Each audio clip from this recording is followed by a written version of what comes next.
Praise lord. దేవుని ఘనమైన నామమునకు మహిమ కలుగునుగాక. ప్రభు నామమున మీ అందరికీ శుభాభివందనాలు. ఈ ఉదయకాలము దేవుని వాక్యాన్ని విందాం.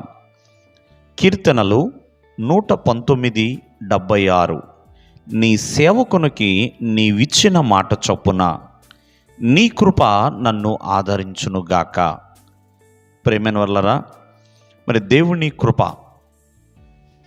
బైబిల్లో అత్యంతమైన ప్రాముఖ్యమైన పదములలో ఈ పదము చాలా ఎంతో విలువైనది, ఘనమైనదండి. అదే కృప అనే పదం దేవుడిచ్చిన ఒక ఉచితమైన కానుక అని చెప్పాలి.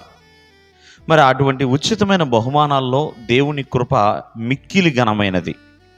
కాబట్టి మరి దేవుని యొక్క కృప పొందుకోవటము, మరి ప్రతి ఒక్కరూ కూడా దేవుని కృప పొందుకున్న వాళ్ళు దేవుని చేత ఆశీర్వదించబడిన వారే. మరి ఎవరికి దేవుని కృప కలుగుతుంది? ఇక్కడ భక్తుడు అంటున్నాడు, నీ కృప నన్ను ఆదరిస్తుంది. అంటే ఆదరించిన కృప అంటే తన సేవకునికి దేవుడు తన కృపతో ఆదరణ కలిగించాడు, ఆదరించాడు. బలహీనతలో ఉన్నప్పుడు, ఒంటరిగా ఉన్నప్పుడు, దిక్కు తోచని పరిస్థితుల్లో ఉన్నప్పుడు, పరిస్థితులన్నీ ప్రతికూలమైన పరిస్థితుల్లో దేవుని కృప ఆదరిస్తుందండి. కాబట్టి ఎవరైతే ప్రభువునందు నమ్మకముగా ఉన్నారో వారందరికీ దేవుని కృప అనేది అనుగ్రహించబడుతుంది, వారికి అనుగ్రహించబడుతుంది.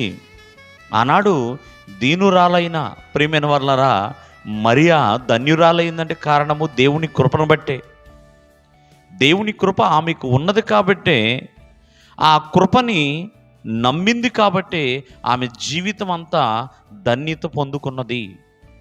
కాబట్టి నమ్మకము ఉంచిన వారందరికీ కూడా దేవుని కృప మెండుగా ఉంటుంది.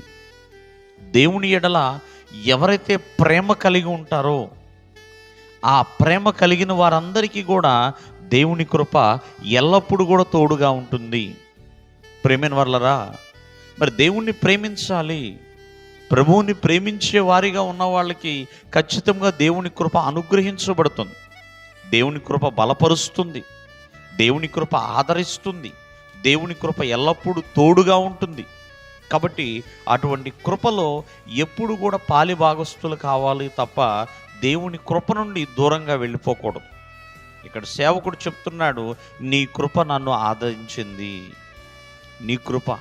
కాబట్టి దేవుని కృప ఆదరించేది, దేవుని కృప బలపరిచేది, దేవుని కృప నిరంతరము కూడా ఒక నిలిచే ఖడ్గము లాంటిదండి. నిరంతరము కాపాడుతుంది దేవుని కృప. అటువంటి కృపని ప్రతి ఒక్కరు కూడా కలిగి ఉండాలి.